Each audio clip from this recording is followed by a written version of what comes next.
NNRG.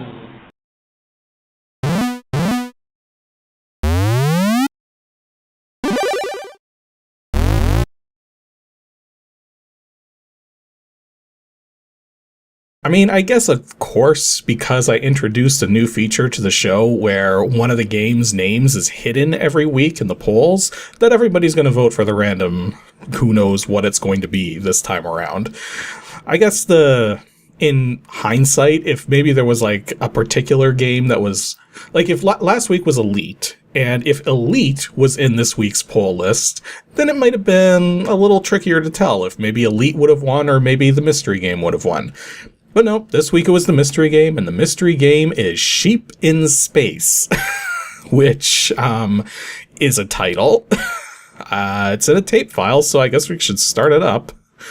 So, Sheep in Space, let's see where this goes. Okay, so we've got our title. Llamasoft presents Jeff Minter's Sheep in Space. Design and programming by Jeff, music arranged by Jay Lisney. Okay, so last time we had a Jeff Minter game, it was absolute chaos. So, this'll be interesting. The music kind of isn't giving me space vibes. I mean, the music sounds more like something you'd get from like a dream or something. And like, look at this interface here. We got scores going on. Score 1 and score 2. I'm guessing like first and second player. Ships proxim, so proximity to something. You know, we've got charge, shields, sheep. Sheep is probably... Oh no, wait a minute. If we have a ships and a sheep, what the heck is the difference? Also, stomach gauge? What? I feel like I should read a manual before starting playing this, but at the same time, I kind of want to see where this goes if I don't read the manual. So, let's actually give it a try. So, not a joystick button, spacebar, spacebar. Far out flock of fleet... Oh, that's high scores at the top.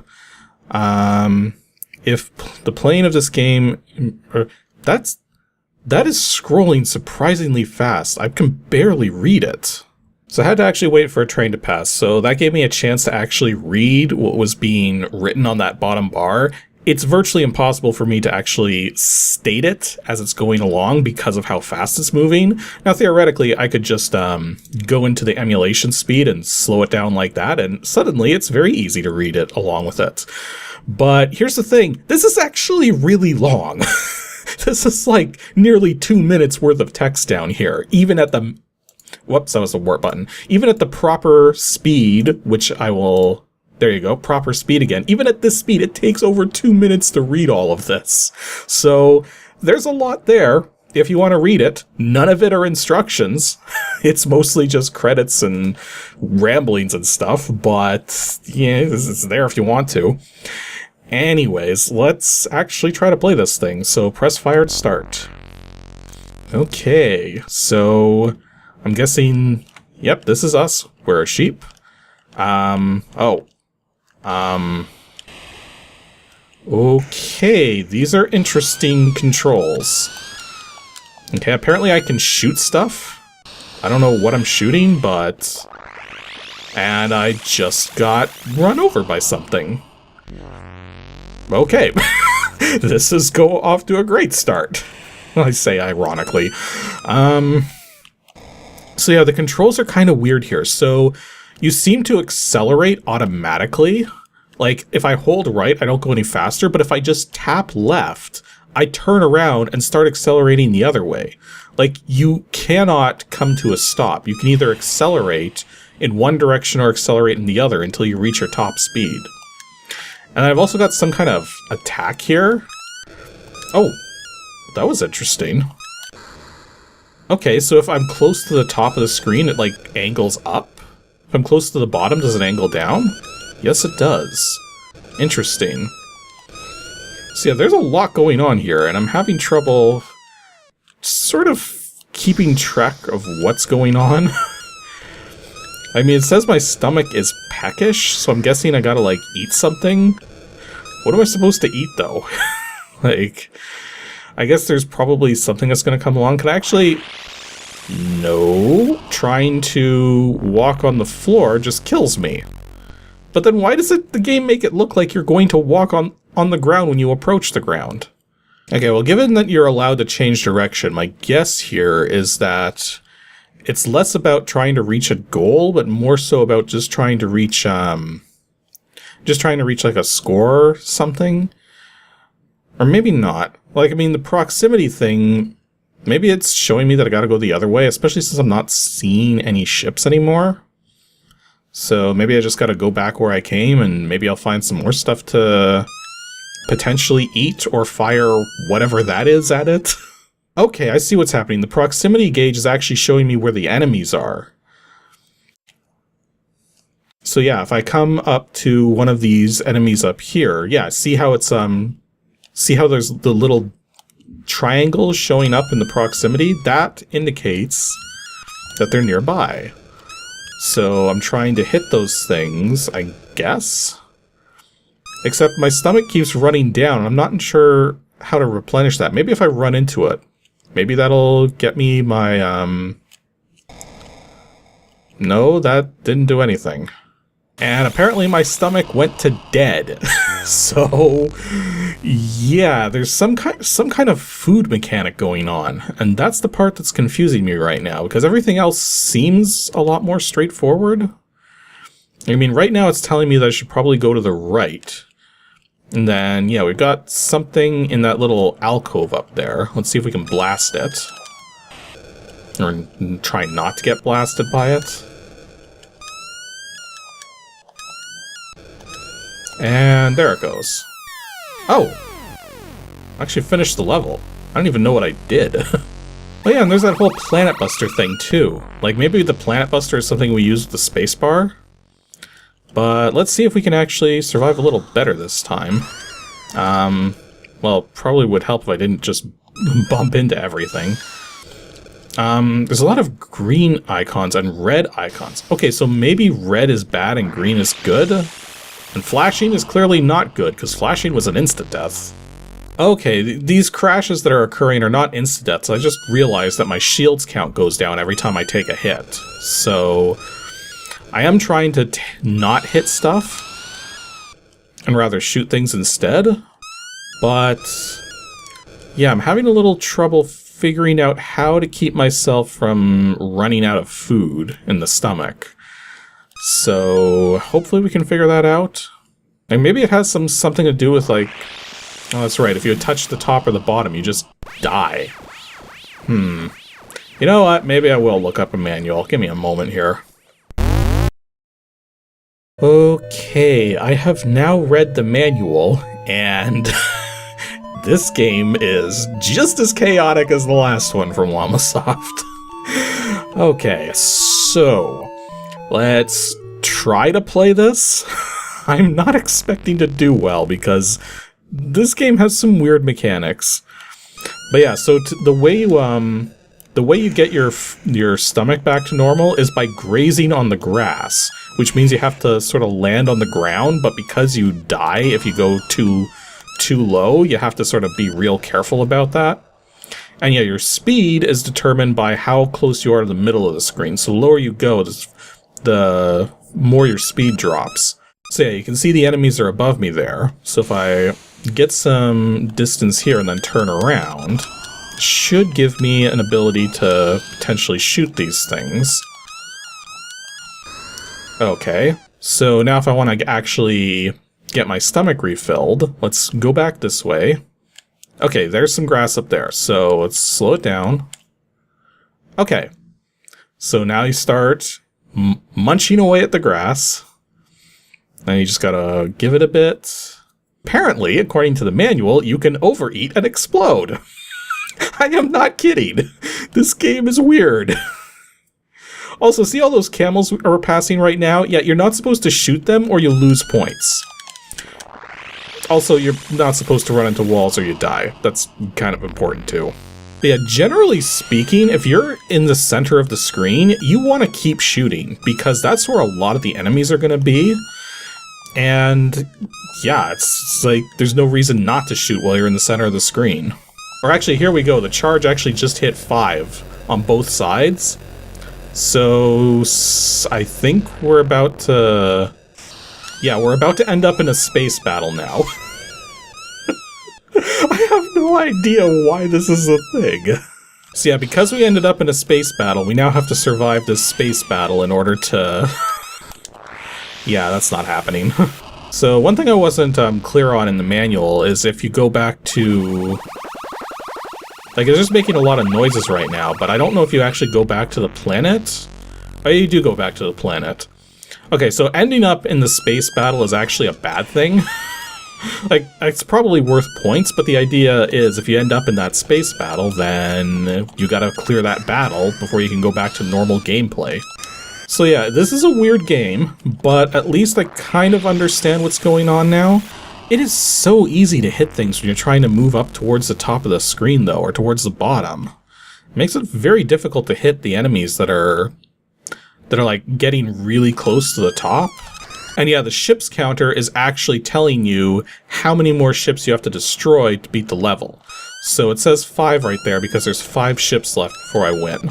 Now, even though you're not supposed to shoot the camels, I think it's only just loot drops you. It says it drops you karma, and that karma is basically like points at the end of a level. Didn't manage to beat the level that time, though. Okay, let's give it one more shot. Now that I have a more, what do you say? A more complete idea of what's going on here. And I'm getting, like, hammered by everything. Now, you can technically get your shields back up by eating. The problem is, again, if you overeat, you die. So yeah, as we're eating here, our shields are going back up. So that's a good thing. I think I actually want to go past the full rating, because there's a replete rating here. And I think the next one is, like, bloated. Yeah, that's the point when we want to stop. Any further than bloated is probably bad.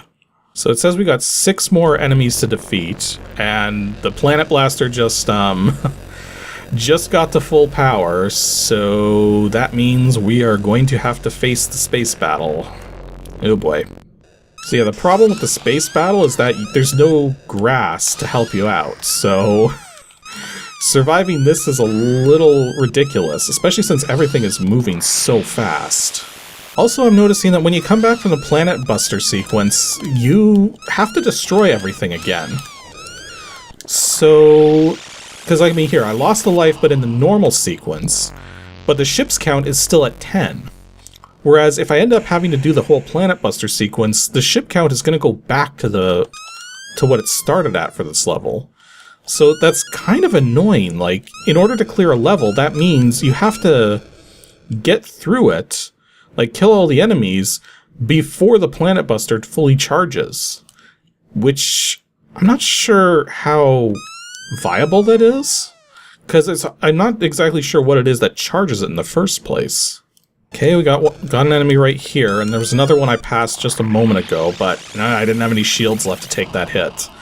So that's not good. And yeah, the charge doesn't reset either for the Planet Buster, so you can see the charge is still 2 on the top and bottom. So, But yeah, how are you supposed to deal with the enemies that are stuck in the alcoves? Like, they do eventually come out, but until they do, you have to... Oh, and I ran into a camel. Running into the camels is also deadly. So, like, I mean, I beat that first level on my first attempt somehow, but now I'm just getting slaughtered. Okay, one more shot at this, and then I think I'm gonna call it, because this game is crazy. Okay, well, so far, none of the enemies have been in the middle of the screen. They've all been in those little alcoves. So maybe there is some randomness going on, but I'm not sure to what extent. You gotta be really precise with hitting anything here. And then apparently if you hit the camels, you lose karma, and then you don't get as many points when you clear the level. Though right now I think that's like least of my concerns. Now one thing that is nice is that the proximity gauge does show you the colors, and the color of the enemy indicates where it actually is. So a red color indicates that it's near the top, a green color indicates it's near the bottom, and a purple color indicates that it's in the middle. So that's actually kind of useful to know. So yeah, you can see there was green triangles here. That means they're enemies on the ground, and the red ones are above. So once you know that, you can actually plan your attacks a bit better. The only thing I don't understand is why some enemies are flashing and some aren't. Like, there's probably a reason. Or you know what? It just occurred to me, maybe that's how the Planet Buster charges. Maybe the Planet Buster charges thanks to the flashing enemies. Like, not from killing the enemies, but from actually letting them do something. Either way, I need food, so I'm gonna go find some grass here. Because I am famished. There's some grass. So... oh, and there goes the planet. Oh, that's... interesting. You can't actually hit anything while the Planet Buster's doing its thing. So, that's interesting. And now the number of ships is up to like 20-something. Holy jeez. So yeah, so because the Planet Buster sequence occurred, it caused the ships count to go up to 22. Wait, why is it counting up the karma? Like, I still have lives left. And I think we're still in the first level. I guess maybe it does that anytime you, like, hit a lot of camels or something, because I wasn't always seeing it do that. But yeah, notice how we have to kill all 16 ships now, so if the Planet Buster goes off, you can't adequately clear the levels, which is really annoying. Okay, so here's the thing. Because of the way the controls work, it is very, very difficult to actually precisely move anywhere. Like, if the game has a sort of feel to, like, it's kind of like Defender in a lot of ways, but without the same controls that Defender has. So because you can't actually stop moving at any point in time, you have very little control over where you're actually going. So yeah, I think given the fact that the controls are very tricky to work with here, I think if the controls were better, like if they were more like the controls in Defender, where you accelerated only while actually holding the button to accelerate, then it would probably work out a heck of a lot better. But because it's auto-acceleration in whichever direction you're facing in, it's extremely difficult to get yourself to move where you want to go. Like, up and down, perfect control up and down. But left to right, you get practically no control at all. Although I've almost cleared this level. I only have one ship left to go. Can we do it? We can do it! Okay, so I actually legitimately completed that level there. So, gives us points for whatever Planet Buster charge wasn't there, I guess? Or something like that. And then here we go to the next level, with 20 ships to destroy. So, seems like it's just basically the same game over and over, and you just defeat the random enemies that you deal with. So yeah, that was Sheep in Space. I don't think I really have to say much more about it. This game is very chaotic, just like the last Llamasoft game we covered, which I can't remember the name of at the moment, but I think, oh no, Iridis Alpha, that was the last one we covered. That one was really crazy. This one's only partially crazy, but at the same time, because the controls have that weirdness to it with the automatic acceleration, I think Iridis Alpha is the better game, even though this one is probably more sane than that one was.